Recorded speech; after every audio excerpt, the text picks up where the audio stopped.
एक कंपनी गुड़गांव का कूड़ा निस्तारण का ठेका लेती है तो वो नगर निगम से पैसे लेती है। वही कंपनी अगर लखनऊ का और इंदौर का ठेका लेती है, वही कंपनी वो पैसे देती है। वो पैसा देती है। प्यारे दोस्तों, सादर अभिवादन। मैं हूं आपका दोस्त महेश कुमार वैद्य। हमारे साथ मौजूद है खास मेहमान प्रदीप नरूला जी।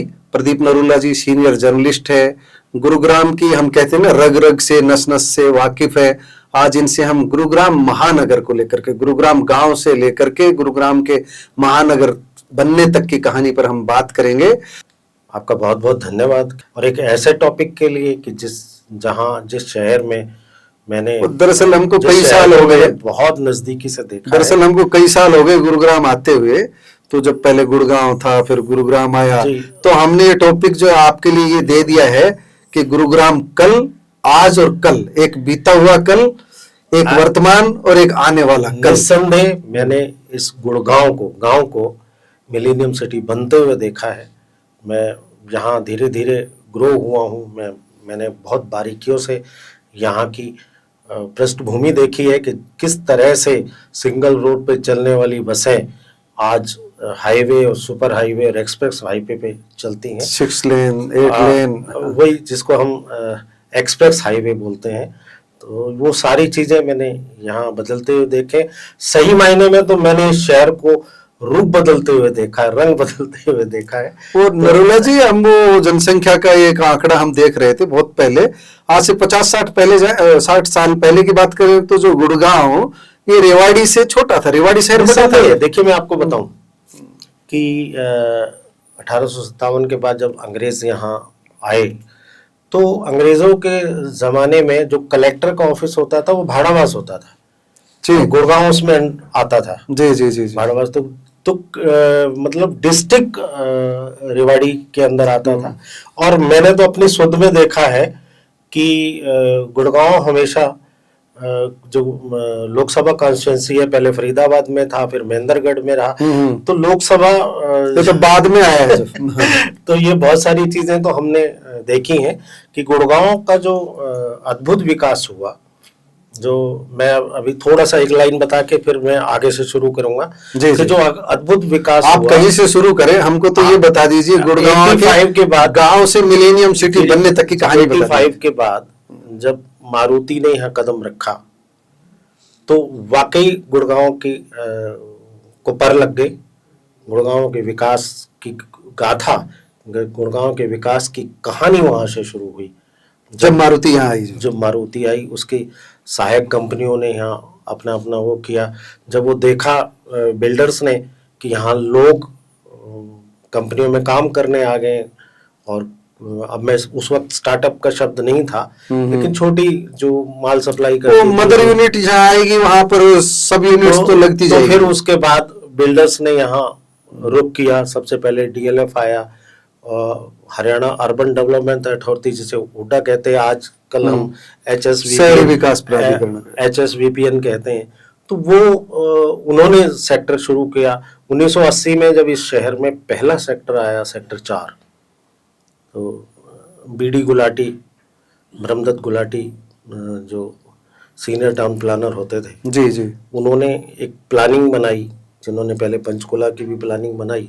उसके बाद उन्होंने यहाँ की प्लानिंग बनाई कि गुड़गांव में सेक्टर्स को डेवलप करने। ये श्रेय उनको जाता, हालांकि बहुत सारे लोग नहीं जानते, ना ही इस तरह का कोई सरकारी उसमें श्रेय लिया जाता है या दिया जाता है।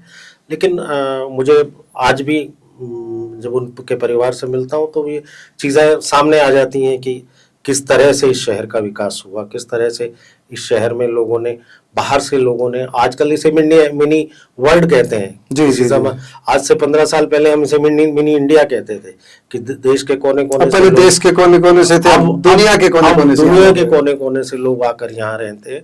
और बड़ी हैरानी सी होती है जब किसी सेलिब्रिटी का पता लगता है, अच्छा इसका भी यहाँ फ्लैट है, ये यहाँ रहता है। तो वो चीजें हमने बनते हुए देखी हैं। पर इस शहर का एक दुर्भाग्य भी है जी। वो दुर्भाग्य है कि ये शहर अनप्लैन्ड है। हुड्डा ने अपने सेक्टर बसा दिए, अपने सेक्टर की अंदर की चीजें विकसित कर ली, और ये कभी नहीं सोचा कि जब और डेवलपमेंट होगी, यहाँ रिहाइश बढ़ेगी, तो दूरदृष्टि नहीं, 10 लाख और 11 लाख के लिए बनने वाला यहाँ का मास्टर प्लान, आज भी हम मास्टर प्लान बनाते हैं जनसंख्या के हिसाब से, लेकिन 5 से 7 लाख पॉपुलेशन ऐसी है जो फ्लोटेड, जिसको हम फ्लोटेड पॉपुलेशन कहते हैं, रोज सुबह आजीविका के लिए शहर में आती है और शाम को चली जाती है। तो वो पूरा 12 घंटे जब वो शहर में रहते हैं तो वो इंफ्रास्ट्रक्चर, वो जो 12 घंटे जो 7 लाख लोग बाहर से आते हैं और यहाँ रहते हैं, मतलब जो एक्चुअल पॉपुलेशन है वो उसके हिसाब से प्लान नहीं किया गया। किसी ने सोचा भी नहीं था कि जब ये बात ठीक है कि 10 साल या 15 साल के लिए जब जो कोई प्लानिंग बनाई जाती है तो वो पॉपुलेशन के रेशियो के हिसाब से बनाई जाती है कि डबल हो जाएगी, ट्रिपल। किसी ने ये नहीं सोचा था कि 10 गुना हो जाएगी। यहाँ मतलब बहुत ज्यादा तेजी से जनसंख्या बढ़ोतरी, और वो सारी व्यवस्थाएं चरमरा गई, चाहे सड़क व्यवस्था है, यहाँ ट्रैफिक जाम की हालत खराब होती है, यहाँ पानी भरता है, मिलेनियम सिटी में लोगों का बरसात के दिनों में मजाक सा उड़ता है कि ड्रेनेज की व्यवस्था नहीं है, और सीवरेज व्यवस्था चरमराई है क्योंकि वो कैपेसिटी बहुत कम है। मेरा अपना व्यक्तिगत ओपिनियन है कि जब ये पॉलिसी आई 4 फ्लोर वाली, तो किसी ने सोचा ही नहीं था कि आप एक प्लॉट पे आपने एक परिवार के लिए 10 लोगों के लिए कोई व्यवस्था दी है और अचानक आप 4 फ्लोर बना के 4 परिवार हो जाएंगे, और उसमें डबल कम से कम मान लीजिए पहले 2.5 मंजिल थी फिर 4 मंजिल। हाँ, तो वो चीजें वो चरमरानी स्वाभाविक था।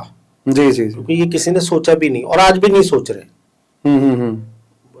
इत्तेफाक की बात ये है कि मजे की बात ये है कि आज भी कोई नहीं सोच रहा। तो हम जैसे अतीत की जब बात कर रहे थे जी, आपने मारुति का जिक्र किया, आप 30-40 साल से गुरुग्राम को आपने जाना समझा है। फरीदाबाद हम जैसे सुनते थे, मुझे याद है फरीदाबाद शायद पहला महानगर था हरियाणा का, फरीदाबाद बहुत आगे था। वो फरीदाबाद के दुर्दिन आने शुरू हुए और फिर गुरुग्राम के अच्छे दिन आने शुरू हुए। वो कौन सा दौर था मारुति के बाद का? मैं आपको बताऊं, मारुति के बाद का दौर था। फरीदाबाद में जिस तरह की इंडस्ट्री आई, जो आज के संदर्भ में जिन इंडस्ट्रियों को एग्जिस्ट नहीं किया जा सकता, वो जो पोल्यूशन के हिसाब से था, जिस हिसाब की इंडस्ट्री वहाँ आई, और लाल फीताशाही जो जिसको हम मजदूरों की यूनियन की बात करते हैं, जी जी जी, वामपंथी यूनियंस की बात करते हैं, वो लाल झंडे जब फहराने लगे जी जी, तो फरीदाबाद का अंत शुरू होने लग गया। वहाँ जो फरीदाबाद की इंडस्ट्री को धक्का लगा, नहीं तो फरीदाबाद एक आईना होता था हरियाणा के लिए, कि हरियाणा के आईने के तौर पर हम फरीदाबाद को दिखाया करते थे। या फिर हम पंचकुला के आसपास का एरिया जहाँ HMT हुआ करती थी, या सोनीपत का थोड़ा सा एरिया, ये इसके अलावा हरियाणा में और कुछ। तो मतलब फरीदाबाद में जो रहने का माहौल था रेजिडेंस का, वो थोड़ा खराब हुआ उस समय, वो पोल्यूशन की वजह से, क्योंकि जिस तरह की इंडस्ट्री वहाँ आई, वो धुआं, वो पॉल्यूटेड, जो वातावरण पॉल्यूटेड हुआ। और यहाँ जब गुड़गांव में मारुति आई, एक तो नॉन पॉल्यूटेड इंडस्ट्री थी, दूसरा सीधे तौर पर संजय गांधी इन्वॉल्व थे। जी जी जी, क्योंकि संजय गांधी वो तो पावरफुल थे जो, नहीं वो लाए मारुति को, वही लाए थे, जो वही लेके आए थे। तो तमाम आलोचनाओं के बावजूद हम ये कह सकते हैं विजनरी तो थे संजय गांधी। देखिए, बिना किसी सरकार के विजन के किसी भी शहर को, आप किसी भी स्टेट को अगर पावरफुल और प्रोग्रेसिव बनाना चाहते हैं तो बिना सरकार के विजन के संभव ही नहीं है। तो सत्ता साथ थी उस समय सबके, हर बार देखिए जब कांग्रेस रही, या मैं आपको बताऊं कि आप तो कांग्रेस की बात कर रहे हैं, जो इस शहर को चौटाला साहब ने दिया, जी, सोच भी नहीं सकते। अच्छा, ओम प्रकाश चौटाला ने दिया जो, जी, जो इस शहर को ओम प्रकाश चौटाला ने दिया, जो चीजें बनाई, आज तक वो मेंटेनेंस नहीं हो पा रही हैं। हमने जिंदगी में कभी सोचा नहीं। कुछ एग्जांपल हम अपने दर्शकों को देना मैं एक एग्जांपल देता हूँ कि यहाँ सेक्टर 29 में जो लेजर वैली पार्क है, जी जी, ये लेजर वैली पार्क उनकी देन है, मेट्रो उनकी देन है, KMP उनकी देन है। KMP का जो शिलान्यास हुआ वो ओम प्रकाश चौटाला और अटल बिहारी वाजपेयी, मतलब परिकल्पना उनके समय हुई, स्टोन उन्होंने रखा। जी जी, तो वो ठीक है कि बाद में सरकार आई, सरकार ने उसे डंप कर दिया। हो सकता है कि वो राइवलरी रही हो या किसी दूसरी सरकार के प्रोजेक्ट को ना बनाना चाह रहे हो, वो बहुत सारी बातें वो अलग चीजें पॉलिटिकल हो सकती हैं। लेकिन आपको एक और चीज बताऊं कि म्यूजिकल फाउंटेन, हम किताबों में पढ़ा करते हैं जापान में म्यूजिकल फाउंटेन होते हैं, वो हमने सेक्टर 29 में चौटाला सरकार के साथ देखा। और शाम को जब वो फाउंटेन चलता था और उसके साथ जब म्यूजिक की तान पे वो मतलब उस आदमी को ठेठ देहाती जिसको हम समझते हैं, हाँ, उसने महानगर की परिकल्पना को साकार किया। महानगर की परिकल्पना को नहीं, डिज्नीलैंड की परिकल्पना भी होते होते बची। लेकर के तो आए थे जो जी किसी विरोध हो गया, नहीं तो ले आए थे जो बहुत ज्यादा। तो वो ठीक है, एक विजन था। और मैं आज भी ये कहता हूँ कि ओम प्रकाश चौटाला सरकार ने जितने काम गुड़गांव में किए, ठीक है, इस शहर के विकास में प्राइवेट बिल्डर्स का बहुत बड़ा हाथ है।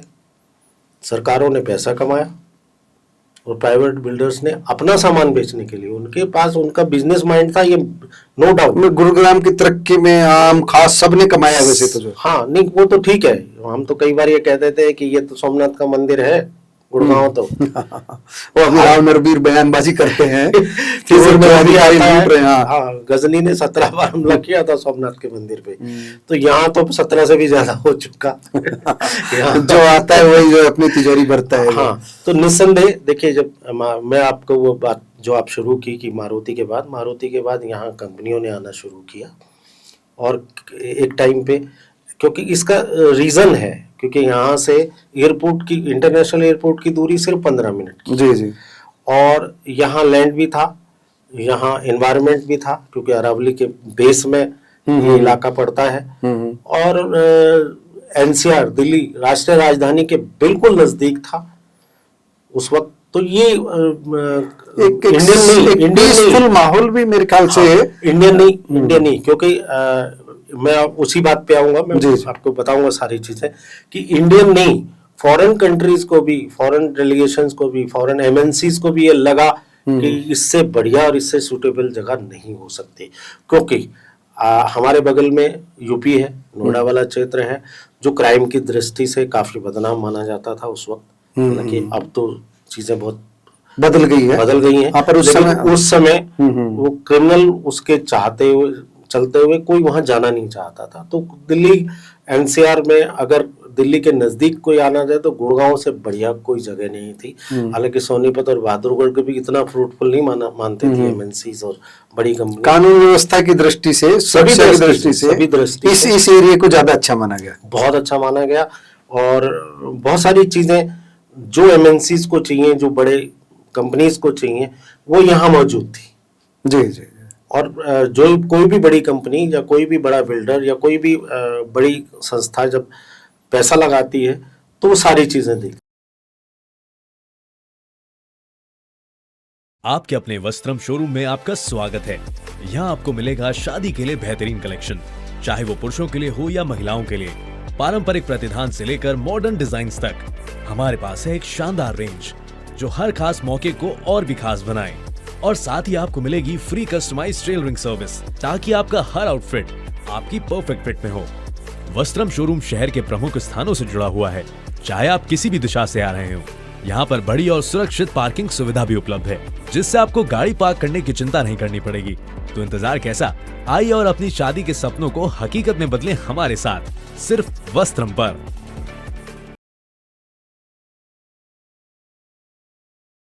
एक बीच में अगर एमएनसीज की जो आप बात कर रहे हैं, भूपेंद्र सिंह हुड्डा ने चीफ मिनिस्टर रहते हुए मेरे ख्याल से पूरा प्रयास किया कुछ एमएनसीज रोहतक आ जाएं, लेकिन सबकी कोशिश यही रही बावल, मानेसर, गुरुग्राम, यही रहा लगभग। बिल्कुल देखो, मैं आज के टाइम पे जो 500 फॉर्च्यून्स कंपनी है, जी जी, वो ज्यादातर गुड़गांव में।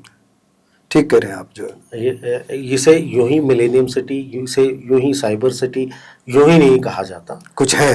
हाँ, तो एक आपने बड़ी बात कही अनप्लान्ड की, जो है मतलब जो अनियोजित विकास, सुनियोजित विकास नहीं हुआ। तो अगर हम अतीत की जो बातें हुई, अब अगर वर्तमान पर आए, हम गुरुग्राम के आज की बात करें, तो अब तो लोकसभा चुनाव भी संपन्न हो गए, विधानसभा चुनाव भी संपन्न हो गए और नगर निगम का चुनाव भी संपन्न हो गया, ट्रिपल इंजन की सरकार भी आ गई है। गुरुग्राम के लोगों को हम अगर बताना चाहें, जो गुरुग्राम में बस रहे हैं, उनका दर्द क्या है, उनकी समस्या क्या है, हम सरकार को भी आगाह करना चाहें, हम नगर निगम को भी, समस्या क्या है। मैं आपको एक चीज बताना चाह रहा हूँ कि जो चीज़ें ज़मीन से जुड़ी हुई हैं उनका निवारण यहाँ इस शहर में नहीं हो पा रहा है। हमारे एक आम भाषा में कह देते थे कि सड़क, बिजली, पानी, सीवर व्यवस्था, ये 4 चीज़ें होती है। बिजली जो ज़मीन से जुड़ी हुई नहीं है, जी जी, वो यहाँ कोई कमी नहीं है। ठीक है। पानी निसंदेह बाहर से आना है, तो एनसीआर वाटर चैनल हो या गुड़गांव कैनाल हो, तो ये चीज़ें आपूर्ति कर देते हैं। बहुत ज़्यादा हमारे यहाँ पीने के पानी की या पानी की सप्लाई की मारामारी नहीं होती। जमीन का पानी तो गया नीचे मेरे ख्याल से। जमीन का डार्क पानी जोन में तो आप जितना खींचोगे, जिस तरह का विकास यहाँ हुआ है, जिस तरह की बिल्डिंग्स यहाँ बनी है, जिस तरह का इंफ्रास्ट्रक्चर यहाँ डेवलप हुआ है, उसमें वो होना ही था, स्वाभाविक है। जी, जी। कि हमने और आपने अभी देखा है कि किस जमाने में कितनी बरसातें हुआ करती थी, आज कितनी होती है। एक 15 दिन का सीजन है, अगर वो भी निकल गया तो तरसते रह जाते हैं। ठीक बात। तो एनवायरनमेंट चेंज हुआ है, वो चाहे वो ग्लोबल वार्मिंग हो या कुछ भी हो, बहुत सारे रीजन हो सकते हैं, उसमें ज्यादा बहस का विषय नहीं है। लेकिन उसकी वजह से एनवायरनमेंट भी चेंज हुआ है, उतनी बारिश। अरावली को नंगा करना भी एक कारण हो सकता है। वो बहुत सारे कारण है। हाँ, बहुत सारे। फिर किसी दिन करेंगे। आज उसी मुद्दे पर आते हैं, एनवायरनमेंट पे बात आज तो इसी पर आते हैं। तो निस्संदेह जो प्लानिंग है, अब ये देखिए एक छोटी सी चीज है कि हम लोग घर में एक परिवार में रहते हैं, गृहिणी का सबसे पहला काम है कि घर की सफाई बहुत अच्छी होनी चाहिए। जी जी। जब तक घर की सफाई नहीं ठीक होगी, सबका स्वास्थ्य ठीक नहीं होगा।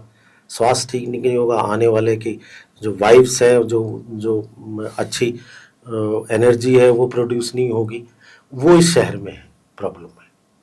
वो प्रॉब्लम है कि यहाँ सफाई व्यवस्था बिल्कुल नहीं है। कितने दावे किए, करोड़ों रुपए, आपको मैं बताऊं कितने 100 करोड़ रुपए सालाना वो रखा जाता है, बजट रखा जाता है सफाई के लिए, लेकिन सफाई नहीं होती। एक जो मैं उसका रीजन बदनाम हुई थी काफी। वो इको ग्रीन की बात करें, वो बात की बात है। मैं आपको एक बात बताता हूं, उसका मूल कारण क्या है। शायद उस पे अधिकारी फोकस नहीं कर रहे, जो मेरी अपनी समझ है, मैं गलत भी हो सकता हूँ। आप तो अपनी समझ से बताइए कि समस्या कहाँ है। समस्या ये है, स्वच्छ शहर क्यों नहीं बन पा रहा है। वो इसका रीजन है कि हमारे पास डंपिंग के लिए कोई जगह नहीं है। तो जो बंधवाड़ी से वहां से उठा रहे, बस वहां कब का बंद हो चुका डंपिंग। अच्छा, मुझे जानकारी नहीं। बनवाड़ी एक ऐसा स्टेशन था जो फरीदाबाद और गुड़गांव के कूड़ा डंपिंग के लिए तैयार किया गया था। जी जी। लेकिन वहाँ एनवायरमेंटल वालों ने, क्योंकि वो अरावली का मध्य में पड़ता है, जी जी, उन्होंने ऐतराज किया। उसमें एनजीटी ने रोक लगाई, और एनजीटी के रोक के बाद अब 2 चीजें इनके सामने हैं प्रशासन के। मैं ये कह रहा हूँ कि हाँ, उनके सामने भी मजबूरी है, क्योंकि एक तो कोई भी इलाका, क्योंकि ये घन सघन आबादी वाला क्षेत्र है, यहाँ रहने के लिए जगह है, खुली जगह बिल्कुल है ही नहीं। जहां भी आप डंपिंग के लिए जाएंगे, आसपास के गांव, आसपास की इलाका, आसपास की आबादी विरोध में खड़ी हो जाती है। वो डंपिंग करने नहीं देते। जब आंदोलन होते हैं तो निसंदेह वहां से हटाना पड़ता है। तो अगर आपका डंपिंग का तरीका बिल्कुल सही नहीं होगा, आज तो तक उपाय क्या है फिर? सरकार ये है कि अगर दृढ़ विश्वास से डंपिंग को कहीं दूर, अगर कोई ऐसी एजेंसी, देखिए मैं आपको बताऊं, एक कंपनी गुड़गांव का कूड़ा निस्तारण का ठेका लेती है, तो वो नगर निगम से पैसे लेती है। वही कंपनी अगर लखनऊ का और इंदौर का ठेका लेती है, वही कंपनी वो पैसा देती है, वो पैसा देती है। आपकी बात तो से लग रहा था यही कहने जा रहे हैं। तो निसंदेह कहीं ना कहीं झोल है हमारी पॉलिसीज में, हमारे अधिकारियों में। उसको समझना होगा, जो उसको समझना होगा, ठीक करना होगा, खाली समझना नहीं होगा। एक बहुत कठिन डिसीजन लेना होगा। और क्यों कि बाकी के सिटीज कर सकते हैं, हम क्यों नहीं कर सकते। और आपका ठोस कचरा संयंत्र लगेंगे जहां पर जो बदबू नहीं आएगी, तो लोगों का भी मेरे ख्याल से विरोध कम होगा। फिर जो अगर आप प्रॉपर तरीके से, की तो आदत खराब है। हमारे यहाँ एक कहावत है, मैं मेवात से हूँ, तो कहते हैं जूत के आगे तो भूत भी नाचते हैं। जी जी। तो जब तक आप पावर का इस्तेमाल नहीं करोगे, आप थोड़ी सख्ती नहीं करोगे, तब तक लोग नहीं करते कुछ भी। लेकिन देखो, सबसे बड़ी प्रॉब्लम है कूड़ा सेग्रीगेशन की, कि आप गीला और सूखा कूड़ा को अलग अलग करके अगर घर से उठाओगे तो लोगों को आदत पड़ेगी। जब तक आप तरह के जुर्माने नहीं लगाओगे, तरह की ठोस थोड़ी सख्ती करनी पड़ेगी, तो घर से ही होगा। घर में अगर हम एक बकेट बनाते हैं, उसमें कूड़ा डालते हैं, एक थैली में डालते हैं, दो में क्यों नहीं डाल सकते? जी जी जी। गीला एक में डालिए, सूखा में सूखा सूखी वाली गाड़ी को दे दो, गीला गीली वाली गाड़ी को दे दो। सेग्रीगेशन अगर फर्स्ट पॉइंट से होगा तो कूड़े का निस्तारण किया जा सकता है, वरना नहीं किया जा सकता। और ये बड़ी समस्या है। तो एक तो समस्या है आज के दिन, ये नगर निगम के सामने भी, सरकार के सामने भी चैलेंज है, इसको स्वीकार करें, बिल्कुल स्वीकार करें, स्वच्छता और का। फर्स्ट पॉइंट से ही सेग्रीगेशन स्टार्ट हो, वहां से स्टार्ट हो। तो दूसरा, स्वच्छता के अलावा दूसरा जो बड़ा इशू है वो जाम की व्यवस्था है। जाम की व्यवस्था है सड़कों की। ऐसा नहीं है कि सड़कें बहुत छोटी हैं, लेकिन अतिक्रमण बहुत ज्यादा आजकल। हमारी सर्विस लेन भी तो दबी पड़ी है, मानेसर से लेकर के यहाँ तक। सब मानेसर के पास जाओ, गायब मिलेगा। यहाँ से देखिए आप, और यही अधिकारी शहर का हर आदमी जानता है कि रात को 12 बजे आप सदर बाजार में से निकल जाओ, आपकी आंखें फटी रह जाएंगी, इतना चौड़ा रोड है। और आप सुबह निकल जाओ तो पैदल नहीं निकल सकते। कहाँ जाती है सड़क? यही सड़क को कौन खा रहा है दिन में? मतलब अतिक्रमण को लेकर के सख्ती करनी होगी। बिल्कुल, तो भाई छोड़ना होगा। और वोट पॉलिटिक्स खत्म करनी होगी अगर शहर को सुधारना है तो दो बातें प्रदीप जी ने बताई, एक तो स्वच्छता की जो मौजूदा समस्या है, कचरा निस्तारण की, और दूसरी जो आपने बताई अतिक्रमण की, और जो मेजर समस्या जो सरकार के, नगर निगम के ध्यान में लाई जा सके जो आज की। मेरे ख्याल से वैद्य जी, अगर ये दो समस्याएं ठीक से हो जाएंगी तो तीसरी एक समस्या है जो बहुत विकराल है, जिसको बहुत जल्दी ना तो खत्म किया जा सकता है, और वो साल में एक बार आती है। जी जी। वो ड्रेनेज की है कि ये जो फ्लड जैसी हालत बनती है, और लोग दूर दूर तक मीडिया की सुर्खियों में जो वो जो है, वो होता क्या था कि मैंने अपनी आंखों से देखा है, पुराने लोग तो बताते ही हैं उससे पहले कि ये गुड़गांव के आसपास लगभग 1 दर्जन से ज्यादा बांध हुआ करते थे। जी जी।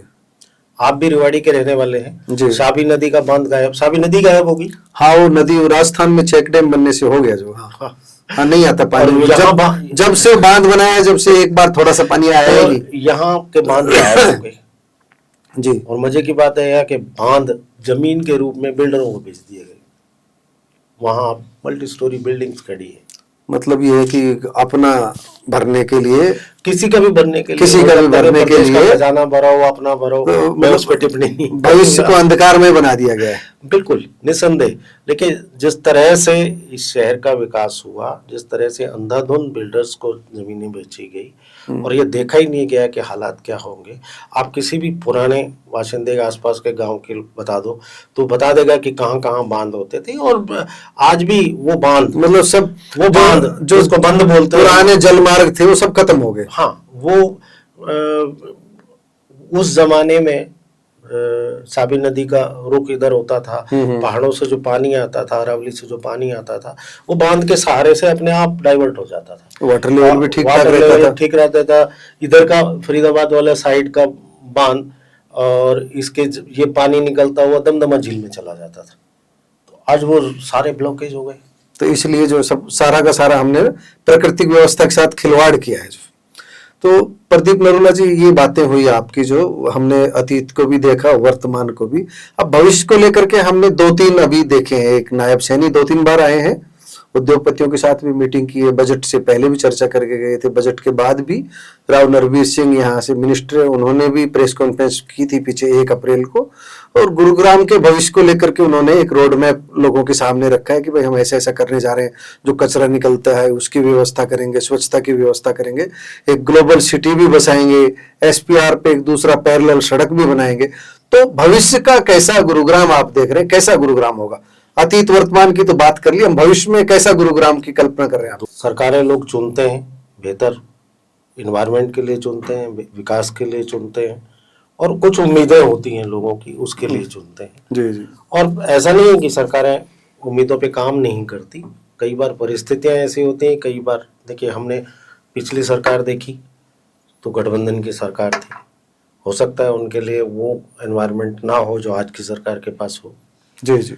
तो इन चीज़ों में मेरे ख्याल से सरकार का विज़न, जो सरकार का मुखिया है उसका विज़न काउंट होता है कि वो किस विज़न से कहाँ किस चीज़ और किस परियोजना पे, किस विकास की योजना पे काम कर रहा है, किस गति से काम कर रहा है, उनका अधिकारियों पे पकड़ कितनी है। मैंने तो ऐसा भी देखा है कि कई बार ऐसा होता है कि अधिकारी हमारे सरकार के नुमाइंदे आते हैं, एक विजन के साथ आते हैं, वो चाहते भी हैं कि यहाँ विकास की ऐसी चीज़ें बने, जी जी, लेकिन शायद अधिकारी उनको किस तरह की पट्टी बढ़ाते हैं कि इससे ऐसा हो जाएगा, इससे वैसा हो जाएगा, उनको अपना विजन भी खत्म करना पड़ता है। तो अगर विल पावर दिखाई दृढ़ है। होगी, विल पावर होगी, तो शायद मुझे नहीं लगता कि किसी काम में कोई भी, क्योंकि सरकारें कुछ भी कर सकती हैं। जी जी, और सरकार तो सरकार होती है। हाँ, हमने वो कहावतें सुनी है कि चौधरी बंसीलाल जी कहा करते थे कि मैं नहीं बेरा भाई, ये सड़क यहाँ से निकलेगी तो निकलेगी, और वो सड़क निकलती थी। इस तरह का काम चाहिए जी। हाँ, तो निस्संदेह देखिए, हमें विजन की बात होती है। एक विजन था, हमने पिछली सरकार में एक एग्जाम्पल देता हूँ छोटा सा, एक विजन था कि 1 साल के अंदर 100 कमरों का रेस्ट हाउस बन गया पीडब्ल्यूडी का, जी जी जी, और 7 साल में, 6 साल में, 10 साल में एक हॉस्पिटल नहीं बन पाया।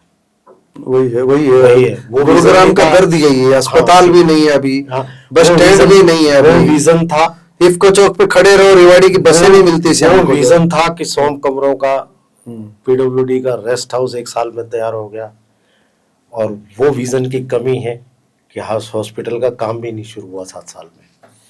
आपने प्रदीप नरूला जी की बात सुनी, गुरुग्राम को लेकर के, गुरुग्राम गांव से लेकर के गुरुग्राम के महानगर बनने तक की पूरी कहानी बताई। और अगर भविष्य का गुरुग्राम हम अच्छा देखना चाहते हैं तो निश्चित रूप से सत्ता के मुखिया को अपना विजन स्पष्ट करना होगा, और चौधरी बंसीलाल जैसे प्रशासक थे वैसी प्रशासक जो बनकर के दिखाना होगा, वैसी शक्ति दिखानी होगी। और जनता तभी सुधरती है, जनता जनार्दन का साथ भी तभी मिलता है जब आपका विजन क्लियर होता है। आपका बहुत बहुत धन्यवाद प्रदीप नरूला जी, आपने समय दिया, धन्यवाद आपका।